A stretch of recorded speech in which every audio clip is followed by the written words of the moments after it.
Je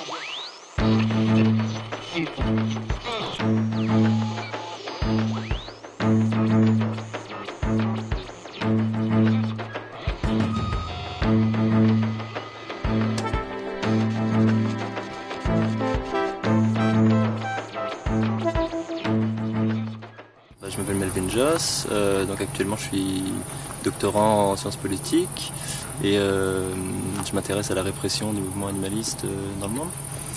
Et il y a un master aussi en sciences politiques et le livre dont on a parlé pendant la conférence, c'est en fait la traduction de mon mémoire de master de l'année dernière. Voilà.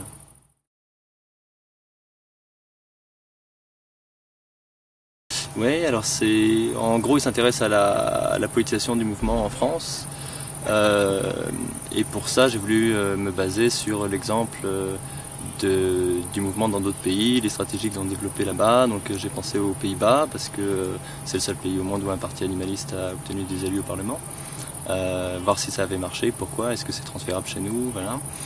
Et à l'Autriche, parce que c'est un pays qui était très en retard il y a encore une quinzaine d'années, comme la France l'est aujourd'hui, et qui en quelques années seulement, le mouvement a réussi à obtenir énormément de victoires assez impressionnantes. Et donc l'idée c'était de voir comment ça s'est fait et comment et si on pourrait appliquer ces choses-là chez nous, quoi.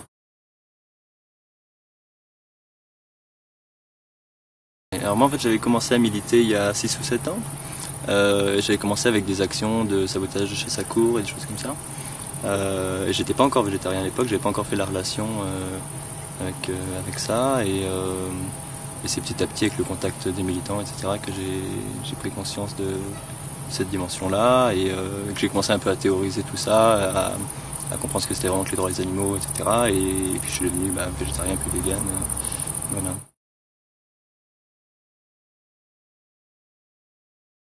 C'était d'essayer de réfléchir à des solutions qu'on pourrait appliquer en France pour la politisation du mouvement. Donc on a parlé de la proposition que j'ai faite de créer une structure de lobbying commune qui fasse le lien entre les associations déjà au sein du mouvement et qui fasse le lien entre les associations et le monde politique, quoi. Ce qui permettrait une plus grande réactivité du mouvement. Ouais, voilà, créer des liens avec au moins déjà les sympathiques, les politiques sympathisants, créer ces liens-là et les entretenir, ce qui n'est pas toujours facile à faire pour une association qui n'est pas forcément qui n'a pas forcément le temps à consacrer, qui a déjà ses campagnes en cours, etc., qui peut parfois ponctuellement créer des liens avec un politique. Et par exemple, les 214 avait collaboré avec certains politiques dans le cadre du site viande.info. Et par exemple, au moment du sommet de Copenhague, ils avaient lancé une grève de la faim, comme ça. Certains politiques, certaines célébrités avaient fait la grève de la faim la grève de la viande pour souligner les conséquences écologiques de la viande, etc., la souffrance animale.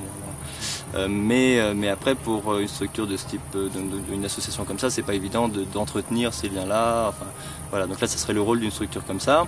Et quand à un moment on a un politique qui veut agir sur un thème concret, et cette structure-là pourrait le mettre directement en lien avec l'association qui est la plus adaptée pour ça. Enfin, voilà, donc, et aussi ça pourrait permettre de centraliser et de mieux redistribuer l'information entre les différents groupes et mieux organiser des ripostes quand on a par exemple un décret comme celui en 2011 qui imposait la viande dans les cantines scolaires.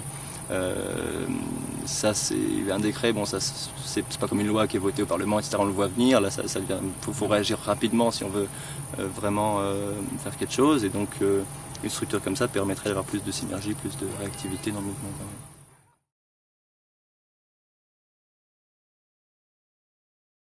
même. De fait c'est faux, parce que quand on regarde, en fait à la base j'avais fait des études de tourisme, et donc j'avais un diplôme de guide, et j'avais travaillé dans un musée de la préhistoire de Tavel. Et donc je me suis intéressé à ce sujet, Et en fait, non, pas du tout. À la base, l'homme il est frugivore granivore. Donc à la base, on était frugivore granivore, et en fait, on en est venu à manger de la viande. D'abord en étant charognard, donc non pas en chassant, mais en récupérant les restes des animaux chassés par d'autres animaux. Et ça probablement à cause de glaciation, etc. Hein, parce que quand on a une glaciation, il y a moins de végétation, moins de choses à accueillir, et donc faut bien survivre, et donc là voilà. Et après, donc, alors je sais plus l'ordre, mais bon bref, après on a commencé à chasser, etc. Mais en fait concrètement, on a commencé à manger de la viande pour survivre, et après on a continué par habitude, par culture, etc. Mais l'homme à la base, il n'est pas, non, il est pas.